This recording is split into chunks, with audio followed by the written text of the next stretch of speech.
Hi, I'm Cindy. And I'm Dave. We're glad you're here. Thanks for checking out Kotaku Bonsai.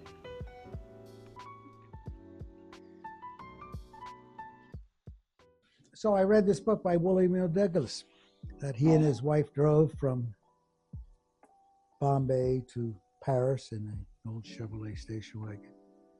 Got some maps, figured around, fooled around, and studied around a little bit, and talked to some people.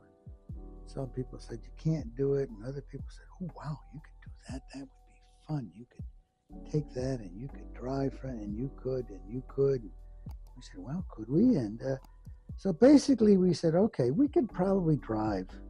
We shouldn't have cut that off that way, but that's okay because it won't show later on. We could drive from Europe into Asia. So we ran an ad in a local paper. Stated in so many words, couple planning on driving, or maybe hoping to drive. We didn't say hoping, we said planning on driving from London to Singapore. We'd like to meet people in the Princeton area who have traveled this area. People, we had more people answer the ad than we could see. We had historians, we had geographers, we had all kinds of people, even former ambassadors, people who traveled part of it, people who knew all about the people of Afghanistan, actually a gentleman who lived in Princeton who was the first ambassador into Afghanistan after the Second World War, became a friend. Started accumulating information, friends, people. It's amazing how many people we got to see. I remember we had a party before we left. I haven't seen any of those people for a long time, if any of them are still around or not. But some people said it was one of the greatest parties they'd ever been to, a traveler's party. And so so that's what we did. We didn't make Singapore. We couldn't get into Burma, although I thought we could, but when we got to that area, we could not get in there. Anyway, yeah, we drove London to Calcutta. We drove, my first choice, I was going to buy a Volkswagen bus. I've always liked Volkswagen buses, but my father at the time said, you're crazy. If you do that, you got to buy a vehicle that's going to take you everywhere and anywhere. So the answer was we bought a Land Rover. Long wheelbase, 109, outfitted it for camping, seats converted into beds, so the Land Rover became home for almost 8 months, which was the duration of the drive. People say, how long did it take you? We did have somewhat of a schedule. And so we spent 8 months between London and Calcutta. So anyway, I was talking about a Land Rover. And there's so many stories with every little story I start that there's more stories somewhere. So the Land Rover was, I said, outfitted for camping. We carried food in it. We had a tarp that came out of one side of it so we could find some place that we liked, and we were going to stay for a week or so. We never stayed for more than a week in some places. And the people were just generally very, very nice. We really didn't run into any bad people. We didn't run into anybody that made it rough for us at all. Started in England, ferried the Channel, drove through France, up into Belgium, into Holland, down along the Rhine River, Germany, down into Austria, across the mountains in Austria, into Italy, down to the boot of Italy, went over to Brindisi, took the ferry from Brindisi to Greece, southern Greece, northern Greece, Turkey, into Turkey, the southern coast of Turkey I talked about earlier, into Syria, into Lebanon, into Jordan, down into Petra. Petra was my favorite city in southern Jordan. When we were in Petra, there was nobody there except the Bedouins. There was nobody from the Turkish or the Jordanian government. We thought maybe we'd run into some army or somebody. Nobody, the Bedouins. So we stayed there for almost a week. We camped with the Bedouins. It was neat. And then from there down onto the Gulf of Aqaba, came back, took the pipeline road across to Baghdad. And then I said to Baghdad, went south to Basra, to down onto the Basra, the Persian Gulf.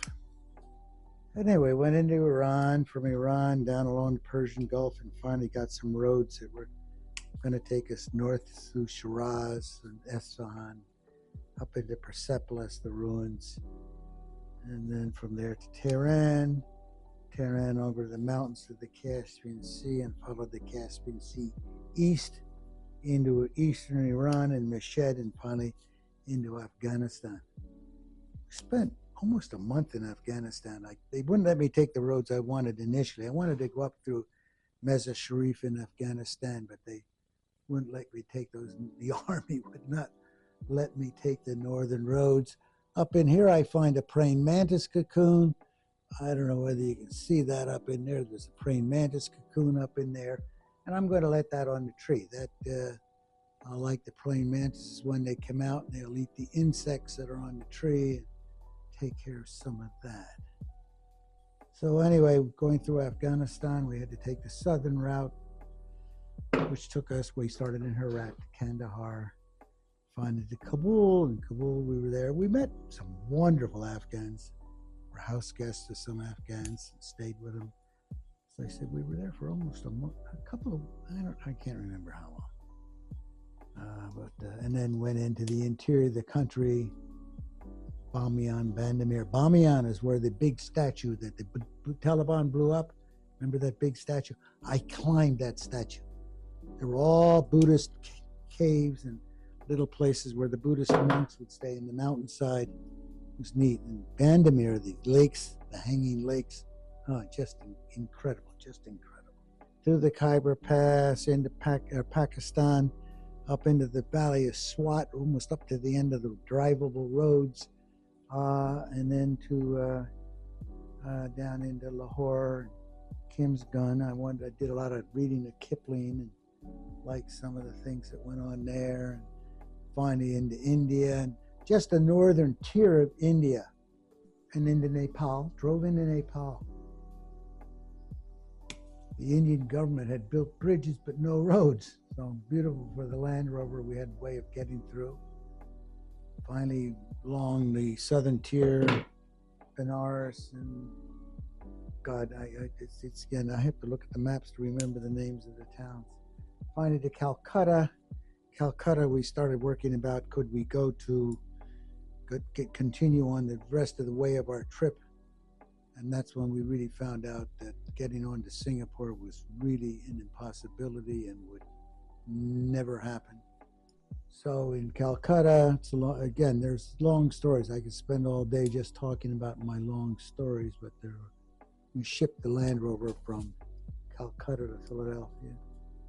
And then I went on to, my wife went on to Japan. I went into Southeast Asia to Bangkok to stay with some friends. Also, I was staying in a Buddhist temple in Bangkok when Kennedy was assassinated. And then on to Japan. Finally made Japan. The story of how I became a student and studied for almost a year, actually a little over a year, I guess. Studied bonsai in Japan as an apprentice. That was through my wife's family. They knew some people, and one thing led to another. And I said, I wasn't going anywhere, so sure, I could work for a year. Why not? Came back to this country, went to work for a living. Somebody asked me if I would teach a class in bonsai, and I said, well, I guess I could teach a class in bonsai. I think I know a little bit. So started teaching some night schools in the Philadelphia area. One class led to 2 classes, led to 4 classes, led to 5 classes, led to teaching weekends, started traveling. And I said, maybe it's fun to find ourselves a piece of property, place a couple of acres, maybe go into bonsai, maybe make a business out of it. So the answer was, yeah, we found a piece of property, or I found a piece of property. I'm here outside of New Hope, Pennsylvania, about 10 acres, and house and a studio. Promised my wife, I said, if I don't make any money and can't make a living at it, I'll go back to work for a living. I never went back to work for a living because I don't work. I play. And I've been doing it ever since.